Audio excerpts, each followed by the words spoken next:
हमारे रिलेशनशिप में गिफ्टिंग का बहुत महत्व है। एक दूसरे को छोटी छोटी चीज़ें जो उसको पसंद है, जैसे उसको अगर टिक्की पसंद है या चाट पसंद है, आप लेके आ गए, पैक करा के ले आए, या सैंडविचेस, जो भी छोटी छोटी चीज़ें गिफ्ट करते हैं, but give without an intention to get. मतलब मैंने दिया है तो मुझे रिटर्न गिफ्ट मिलना चाहिए, और उससे मैंने जो दिया उससे बेहतर मिलना चाहिए। अब सामने वाला तो अपनी सोच से आपके लिए लेके आएगा, वो उसका थॉट है, वो थॉट को कंसिडर कीजिए कि उसने इतना सोचा और आपके लिए कुछ लेके आया या आई, और आपने इमीडिएटली उसको रिजेक्ट कर दिया कि नहीं ये तो मुझे चाहिए ही नहीं था। उसके थॉट को तो समझिए। Never take them for granted.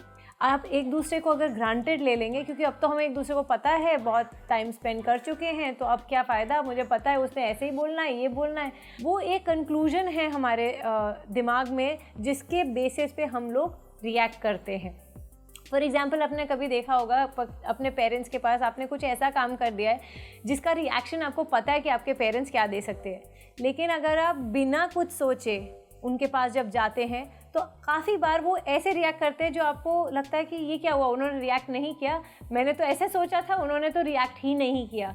तो अगर आप अपने दिमाग में पहले से ये तय नहीं करेंगे कि ये इंसान इसी तरह से रिएक्ट करेगा, तो हो सकता है वो कोई और तरीका अपना ले। आपकी सोच जो है, हम जो है ना एनर्जेटिक बीइंग्स हैं, तो हमारी सोच जो है वो बाहर जाती है फ्रीक्वेंसी वेव्स के तौर पे। आप जो सोच रहे हो, आप एक तरह से उसके अंदर इम्प्लांट कर रहे हो कि हाँ अब तुझे ये इस तरीके से रिएक्ट करना है। तो ट्राई अनदर वे आउट, जहाँ आप सॉरी नहीं हो, आप कुछ नहीं है, आपके दिमाग में कुछ नहीं चल रहा है। मुश्किल होता है क्योंकि ओवर थिंकिंग हमारी आदत बन चुकी है आज के दौर में, और हम स्ट्रेस लेना बहुत ईजीली ले पाते हैं वो स्ट्रेस को। तो ये सोचिए कि अगर मैं होता तो मैं क्या करता इस सिचुएशन में, और मैं क्या रोल प्ले करता ऐसे सिचुएशन में। तो उस हिसाब से सामने लेके जाइए एंड टॉक इट आउट। अगर रिएक्शन वैसा आ भी रहा है जैसे आपने सोचा था, इट्स ओके, लेकिन बात करेंगे तो हो सकता है कि जब आपके स्ट्रेस पॉइंट्स नहीं हैं या आपके ट्रिगर पॉइंट्स नहीं हैं, सामने वाला शांत हो जाएगा। प्रॉब्लम तब होती है कि जब हम दीवार बना के खड़े होते हैं और सामने वाला कॉन्स्टेंटली उस पर नॉक करता चला जाता है।